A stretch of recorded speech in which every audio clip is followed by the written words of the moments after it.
Treasure Island. Chapter 3. The next morning, Mr. Trelawney asked me to take a note to Long John Silver. I went to the inn which Silver owned. It was full of people. But I soon saw a tall, strong man with one leg.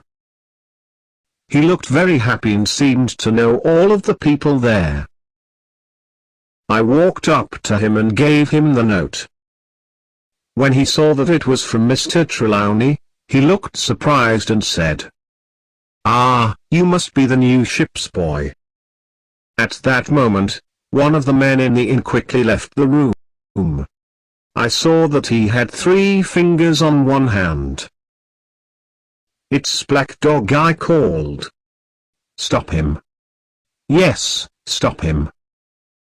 He did not pay for his food, called Silver to one of his helpers. The helper ran after the door. "Do you know that man? Black Dog, is it?"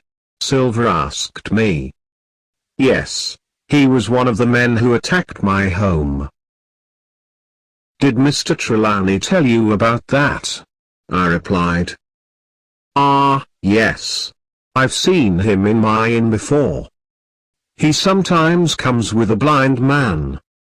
"The blind man is called Pew," I said. "He was with Black Dog when they attacked." "Then we must catch them both," said Silver. However, the helper returned and said he could not catch Black Dog. "Well, we must return to Mr. Trelawney," said Silver. We walked back along the harbour past boats of different sizes, all preparing to go to sea. Silver told me all about the boats, and I knew that he was a great sailor. We found Dr. Livesey with Mr. Trelawney when we returned to his hotel, and told them about Black Dog. "There is nothing we can do now," said Mr. Trelawney. "We leave at 4 o'clock this afternoon. Get your hat, Jim, we'll go on the ship now," he said to me. It took some time to reach the Hispaniola. When we walked onto the big ship, the captain, Smollett, did not look happy to see us. "What's the problem?" asked Mr. Trelawney. "I don't like the men on this ship, and I'm not happy about where we're going," he said. "Why not?" asked Dr. Livesey. "I was told that the destination of the journey was a secret," he explained. "But the crew tell me we're looking for treasure. I know that looking for treasure always means danger. And when I go on a journey, I like to be able to choose my own crew." "Don't you like the crew we chose?" asked Mr. Trelawney. "If I sail with them, I want you to stay at the front of the ship for all the journey, and to keep guns with you." "And don't show anyone the map," said Smollett. "Are you worried there will be a mutiny?" asked Dr. Livesey.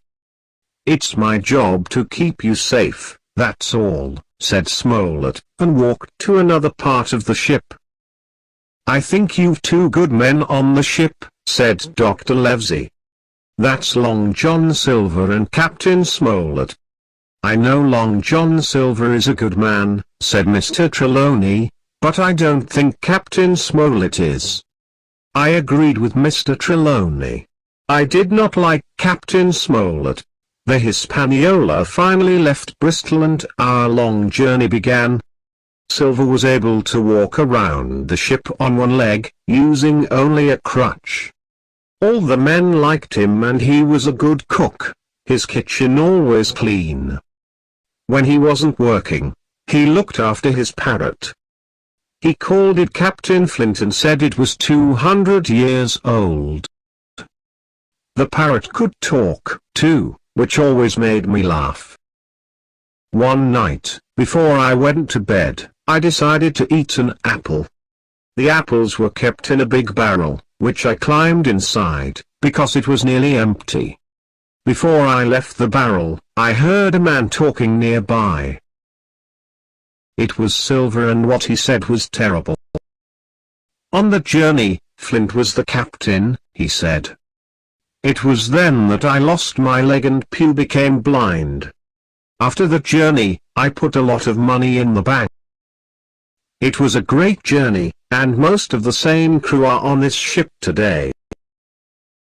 You won't be able to return to Bristol after this journey, said another sailor called Dick. What will happen to your inn? I've sold it, said Silver. My wife has the money and is waiting for me to return in a secret place. And after this journey, you'll have lots of money, too. Another man joined them and said, I'm tired of waiting. When can we attack Captain Smollett? You must be patient, said Silver. Trelawney has the map, so we wait until they have found the treasure. We might also want Smollett to take us home before we attack. We shouldn't wait that long, replied another sailor. You're like the others, said Silver. You want to do things quickly. That's what Pew and Flint wanted to do. What happened to them? Pew is blind and Flint is dead. I began to realize that Silver was not only a cook, but he was also a pirate, and the other crew were part of his gang.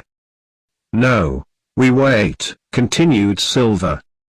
When the time is right, I'll kill Trelawney and his friends. Now, Dick, can you get me an apple? When I heard these words, I was very frightened. However, before Dick came to the barrel, I heard another sailor call out. I can see land. It was this news that saved me, because the sailors now all forgot about apples. We were near the treasure island.